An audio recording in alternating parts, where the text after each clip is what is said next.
నమస్తే మిత్రులు న్యూస్ లక్ష్యం సమాజేద్దాం. కమల్ గారు మనతో ఉన్నారు. వారిని అడిగి వారి యొక్క రంగుల ప్రపంచం ఎలా కొనసాగిందో తెలుసుకుందాం. నమస్తే సార్. నమస్తే అండి. ఎలా ఉన్నారు? I'm really fine. బాగున్నా. చూసుకుంటే ఇండస్ట్రీకి చాలా రోజులైంది మీరు వచ్చి. సేమ్ అదే మెయింటెనెన్స్ చేస్తున్నారు. ఎలా అనిపిస్తుంది అసలు? మెయింటెనెన్స్ అంటే ఏంటండి?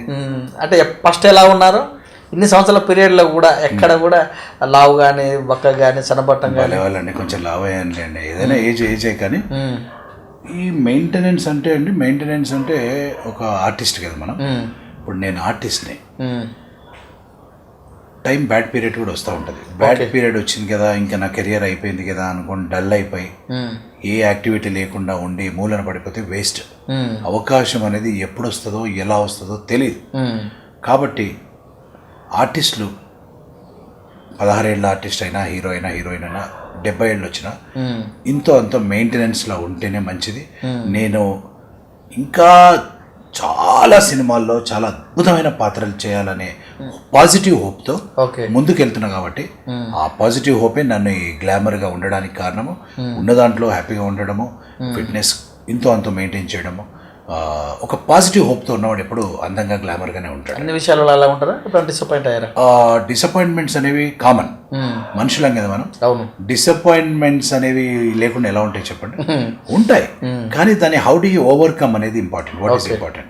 ఇప్పుడు మహానటులకే డిసప్పాయింట్మెంట్లు తక్కువ. నేనెంత అంటే కానీ ఉంటాయి. అప్స్ అండ్ డౌన్స్ ఉంటాయి, అన్నీ ఉంటాయి. ఉన్న దాంట్లో కూడా మన మైండ్ని మనం ట్యూన్ చేసుకొని ఏం పర్లేదు, ఈ రోజు బ్యాడ్ పీరియడ్, నెక్స్ట్ నాదే అనే పాజిటివ్ వెళ్ళాల్సిందే. ఎలాంటి బ్యాక్గ్రౌండ్ లేకుండా, ఫ్యామిలీ బ్యాక్గ్రౌండ్ లేకుండా ఈ రంగంలోకి రావడం అంటే, మీరు నిజాం కాలేజీలో చదివి మల్టీ కంపెనీలో పనిచేసి ఇటువైపు రావాల్సిన అవసరం ఏమొచ్చింది? ఒకటే ఒక వర్డ్ అండి, ప్యాషన్. అంతే. ప్యాషన్ అంటే అదే మోజు. మనకి ఇష్టమైన పని చేస్తేనే ఆనందం. ఇప్పుడు ఇష్టం లేని పనిలో కోట్లు సంపాదించినా అది నరకమే. ఒక జాబ్ చేస్తున్నాను అప్పట్లో. నా నిజాం కాలేజ్లో ఫ్రెష్ గ్రాడ్యుయేట్గా బయటకు వచ్చాక ఒక మంచి జాబ్ చేస్తున్నా ఢిల్లీలో. ఢిల్లీ చేస్తున్న టైంలో ఈ నాగార్జున గారి శివ అనే సినిమా రిలీజ్ అయింది. ఆ శివ అనే సినిమా చూశాక ఒక లక్షల మంది యూత్ ఒక ఇండస్ట్రీని మార్చేసిన సినిమా అది. సో అది చూసి నేను కూడా మై గాడ్, అసలు ఎవరు వీళ్ళు, ఏంటిది సినిమాలా లేదు. అది ఎంతో మందిని కదిలించిన సినిమా, ట్రెండ్ సెట్టింగ్ మూవీ. సో నేను ఎందుకు ఉండకూడదు అక్కడ? వీళ్ళంతా నటించడం ఏంటి, కొత్త వాళ్ళంతా హీరోలు అయిపోయి నాకేం తక్కువ అనేది ఒక ఆలోచన రావడము. Let me live my dream, నేను నా కళల్ని నిజం చేసుకుంటా అనే పట్టుదలతో సినిమాల్లో ఇండస్ట్రీలోకి రావడం, ఒక కసితో ముందుకెళ్ళా. అదే టైంలో రామ్ గోపాల్ వర్మ గారు హిందీ శివ తీస్తున్నారు. ఆ హిందీ శివ తీస్తున్నారు. అన్నపూర్ణ స్టూడియోలో నాకు బాగా జ్ఞాపకం ఉంది. షూటింగ్ జరుగుతుంది. నాగార్జున గారు, అమలా గారు, పోలీస్ స్టేషన్ సీన్ జరుగుతుంది. రామ్ గోపాల్ వర్మ గారిని చూస్తేనే ఒక షాక్ నాకు. ఆయన దగ్గరికి డైరెక్ట్గా వెళ్ళి డైరెక్టర్ గారు, సో నేను నిజాం కాలేజ్ నుంచి ఫ్రెష్ గ్రాడ్యుయేట్. శివ సినిమా ఎంతో మందిని కదిలించేసింది, మార్చేసింది, మైండ్ సెట్ని మార్చింది, ఇండస్ట్రీ మూవీ మేకింగ్ని మార్చేసిన ఈ గొప్ప సినిమా శివ చూసి నేను అంతే డిస్టర్బ్ అయ్యాను. డైరెక్టర్ గారు, సార్ నేను ఏదేమైనా ఒక నటుడిని అవ్వాలనుకుంటున్నా అని ఉన్నట్టు డైరెక్టర్ గారితో ఫేస్ టు ఫేస్ చెప్పాను. రామ్ గోపాల్ వర్మ ఇంత ధైర్యంగా ఇలా మాట్లాడుతున్నాడు ఏంటి, బాగున్నాడే అనుకున్నాడో ఏమనుకున్నాడో డైరెక్టర్ గారు. కానీ వెంటనే టచ్లో ఉండండి అన్నమాట నిజము. టచ్లో ఉండండి అన్నాడు అని చెప్పి ఇంకా అదే పనిగా అన్నపూర్ణ ఎక్కడ షూటింగ్ జరుగుతుంది లేవు, అదే చేయాలి. మరి అలా తిరిగి ఒక 6 months 8 months తిరిగాక నెక్స్ట్ సినిమా క్షణక్షణం అనే సినిమా స్టార్ట్ అవుతుంది. క్షణక్షణం వెంకటేష్ గారు, శ్రీదేవి గారు. వెంకటేష్ బాబుకి ఒక సోలో ఫ్రెండ్ ఉంటాడు, అది మీరు చేస్తున్నారని నాకు తోటి కళాకారులు చెప్పారు, డైరెక్టర్ గారు కూడా చెప్పారు.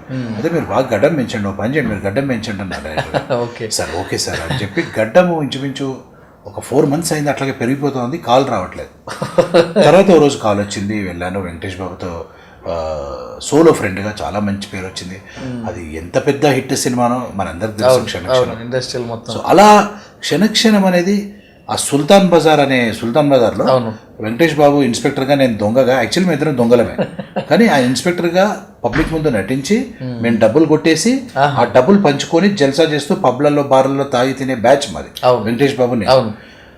ఆయన పోలీస్గా, నేను దొంగగా. ఆ సుల్తాన్ బజార్ ఒరిజినల్ క్రౌడ్ అంటే పబ్లిక్కి తెలియకుండా, పబ్లిక్కి షూటింగ్ జరుగుతుందని తెలియనివ్వకుండా, ఆ రోజుల్లో 91, 92లో కూడా టెక్నాలజీ లేని సమయంలో కూడా మరి ఆ షాట్లు తీయగలిగారంటే అది రామ్ గోపాల్ వర్మ గారికి చెందింది.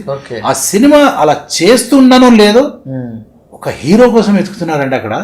క్రాంతి కుమార్ గారు అని చాలా సీనియర్ డైరెక్టర్. మీరు వెళ్ళి ఒకసారి కనపడితే బాగుంటుందేమో, కమల్ ఒక పని చేయండి, మీరు వెళ్ళి కనపడితే బాగుంటుందేమో కదా, అందరు ట్రై చేస్తున్నారు అని ఒక మాట చెప్పడం. నేను బండేసుకొని పద్మాలయ స్టూడియోకి వెళ్ళడము. డైరెక్టర్ గారు ఎవరండి అక్కడ కూర్చొని ఉన్నారు. సార్ నమస్తే సార్, నేను సార్ ఇప్పుడే రాము గారి క్షణక్షణం చేస్తున్నాను సార్ అంటే, క్రాంతి కుమార్ గారు అనే గొప్ప దర్శకుడు. ఆయన అలా హలో సార్ అన్నప్పుడు అలా చూసి ఒక 5 seconds కూడా టైం తీసుకోకుండా కాస్ట్యూమర్ని పిలిచి ఈయనకి ఆ లాల్చి పైజామా వేసి తీసుకురండి అన్నారు. సార్ థ్యాంక్ యూ సార్ అని వెళ్ళి లాల్చి పైజామా వేసుకొని వస్తే మళ్ళీ ఇలా ఉన్న వ్యక్తి మళ్ళీ అలా చూసి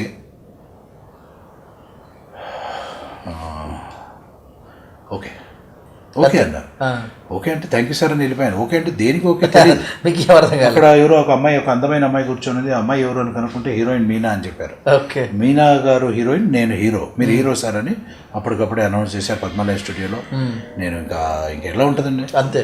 సరే చేస్తూ పోయాము. సినిమాలో ఎస్పి బాలసుబ్రహ్మణ్యం గారు పాడిన ఒక గొప్ప పాట అది, పూసింది పూసింది పున్నాగా పూసంత నవ్వింది నీలాగా అనే పాట నా మీద పిక్చరైజ్ చేయడము. మేమంతా రాజమండ్రికి వెళ్ళి ఆ తోటల్లో మీనా గారు నేను ఒక డ్యూయట్ సాంగ్, అది ఎంత గొప్ప డ్యూయట్ సాంగ్ అనేది ఈరోజు ఏ మ్యూజికల్ నైట్లో, ఏ సారేగామా పాలు జరిగినా, ఏ జీలో ఏం జరిగినా, ఏ మ్యూజిక్ కాంపిటీషన్ జరిగినా ఈ సాంగ్ అనేది అమ్మాయిల అబ్బాయిల డ్యూయట్ సాంగ్ కింద పాడుకునే పాటగా మారింది. ఆ పాటలో నేను నాకు నటించడానికి అదృష్టం కలిగించిన, నాకు జన్మని హీరోగా ఇచ్చిన మా గురువు గారు క్రాంతి కుమార్ గారికి హ్యాట్స్ ఆఫ్. మర్చిపోలేని సాయం చేశారు నాకు. క్రాంతి కుమార్ గారు లేరు, చనిపోయారు. బట్ ఆయన చేసిన మేలు, ఆయన పెట్టిన భిక్షనే నేను ఇంకా సినిమా ఇండస్ట్రీలో ఒక దాదాపు 160 సినిమాల్లో పాత్రలు చేసుకుంటూ వెళ్తున్నాను అంటే ఆ సినిమానే. నేను ఇంకా ఎన్ని సినిమాలు చేసినా, చాలా చేస్తున్నాను, అవును, కానీ ఎన్ని చేసినా ఆ సీతారామయ్య గారి మనవరాలండి అనేది అదొక రాజమౌళి పడిపోయిందండి. అలా నాకు జన్మనిచ్చిన మా క్రాంతి కుమార్ గారికి హ్యాట్స్ ఆఫ్. ఓకే.